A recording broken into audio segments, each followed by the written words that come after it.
Bonjour et bienvenue dans notre série vidéo intitulée Le livre des actes. L'épisode passionnant d'aujourd'hui porte sur le Saint-Esprit. Je suis Luc, votre hôte, ainsi que Théo, Aaron et Lydie de mon cours d'histoire. Lydie, parle-nous de toi. Bonjour à tous et merci Luc de m'avoir invité. Mes parents m'ont appelée Lydie du nom de la riche femme d'affaires et des actes des apôtres qui est devenue chrétienne. Je suis étudiante en commerce et j'espère un jour utiliser mon éducation pour lancer des projets missionnaires. C'est bien. Tu apporteras également une voix importante à nos vidéos en partageant le travail des femmes dans l'Église primitive pour encourager les femmes et les filles d'aujourd'hui à devenir elles aussi des missionnaires. Dites-moi, à quoi ressemblait la vie de femme à Rome? Après le mariage, une jeune femme devait s'occuper de sa famille, ce qui est un travail très important. Cependant, certaines, comme Lydie, sont devenues chefs d'entreprise ou ont fait des études. L'histoire nous apprend que de nombreuses femmes à Rome ont abandonné leurs croyances païennes pour devenir chrétiennes. Merci. Maintenant, Théo, explique-nous pourquoi cette période est importante pour l'histoire de l'Église. Bien sûr, à cette époque, Jérusalem faisait partie de l'Empire romain, le quatrième royaume de la vision de Daniel. Comme l'annonce le forçait, Rome conquit de nombreuses nations, étendant son pouvoir du sud de l'Europe autour de la mer Méditerranée jusqu'au sommet de l'Afrique. Israël détestait être gouverné par les Romains, mais Dieu s'est servi de Rome pour aider l'Église chrétienne à grandir. Lorsque Rome conquit de nouvelles régions, elle construisit des routes pour y aller servir à Rome. Plus tard, les missionnaires chrétiens comme Paul utilisaient ces mêmes routes pour porter l'évangile de nouveaux endroits. Mais avant cela, il fallait faire quelque chose d'important. Le véritable travail missionnaire ne peut pas être accompli avec nos propres forces. Il a besoin d'une force spéciale qui ne peut venir que du Saint-Esprit. Après être ressuscité de mort et avoir été accepté son Père, Jésus passait 40 jours à préparer ses disciples à la grande œuvre qu'il allait accomplir. Lorsqu'il partit, il a promis d'envoyer le Saint-Esprit. Les disciples de Jésus retourneront à Jérusalem et séjourneront probablement chez Marie, la mère de Jean-Marc, cette femme riche accueillant souvent des croyants chez elle. À cette époque, environ 120 hommes et femmes, dont Marie, la mère de Jésus, se sont rassemblés dans sa chambre haute pour attendre. Il est difficile d'attendre. Mais saviez-vous que kava, l'un des mots hébreux pour attendre, signifie tordre ou lier ensemble? Et c'est vraiment ce que les disciples firent ensemble.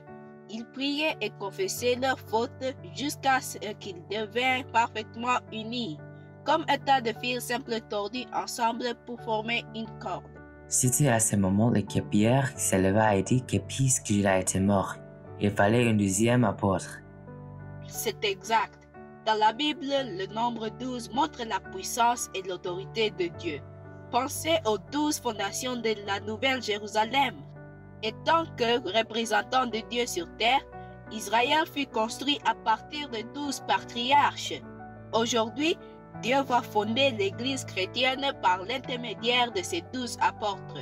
Un homme qui avait suivi Jésus depuis le début de son ministère s'appelait Matthias, et Dieu le choisit pour remplacer Judas. Et puis, le 10e jour après l'ascension de Jésus, le Saint-Esprit remplit la salle avec le bruit d'un vent impétueux et puissant. Des langues de feu flottaient au-dessus de la tête de chaque homme et de chaque femme. Ils chantaient louant Dieu et parlaient des langues qu'ils n'avaient jamais parlées auparavant, comme l'Égyptien et l'Arabe. À cette époque, les Juifs de toute la région de Rome se rendaient à Jérusalem pour célébrer le Pentecôte. Lorsqu'ils entendirent l'agitation, ils se précipitèrent pour découvrir ce qui se passait et découvrir qu'ils comprennent ce qu'ils disaient ces Galiléens. Mais tandis que ces 120 hommes et femmes parlaient à la foule, certains disaient qu'ils étaient ivres. Pierre leur rappela alors la prophétie de Joël pour les derniers jours, lorsque l'Esprit de Dieu sera répandu sur ses serviteurs et ses servantes. Israël était vraiment dans ses derniers jours de miséricorde, car il ne restait que 3 ans et demi avant que la prophétie des 70 semaines de Daniel ne s'achève. Pierre prêcha avec insistance que le Seigneur qu'ils avaient crucifié n'était pas mort, mais qu'il fut ressuscité et qu'il est au ciel. Ces paroles puissantes touchèrent de nombreux cœurs. Vous savez, chaque année, Israël avait 3 saisons de plantation. La première saison était un symbole de l'œuvre finale de Christ sur terre. Au printemps, le peuple récoltait les premiers grains de l'année. Au moment où le grain commençait à mûrir, 3 jours spéciaux étaient célébrés. Le premier jour, l'agneau de la Pâque qui représentait Jésus était tué. Le jour suivant était un jour de repos cérémoniel comme le sabbat, lorsque Jésus s'est reposé dans le tombeau. Enfin, le 3e jour, une germe de blé, la première à mûrir dans le champ, était agitée devant le Seigneur. C'était un symbole de la résurrection de Jésus en tant que prémisse des justes morts. Et puis, 50 jours plus tard, c'était la Pentecôte, où on récoltait une grande moisson de grains. C'est exactement ce qui s'était passé lorsque le Saint-Esprit fut répandu 50 jours après la résurrection de Christ et que 5000 personnes sont devenues chrétiennes. Aujourd'hui, nous vivons également les derniers jours de la miséricorde et nous devons prier pour la puissance du Saint-Esprit nous aider à parler de Jésus aux autres. C'est tout pour cette fois. Merci de nous avoir rejoints. Au revoir.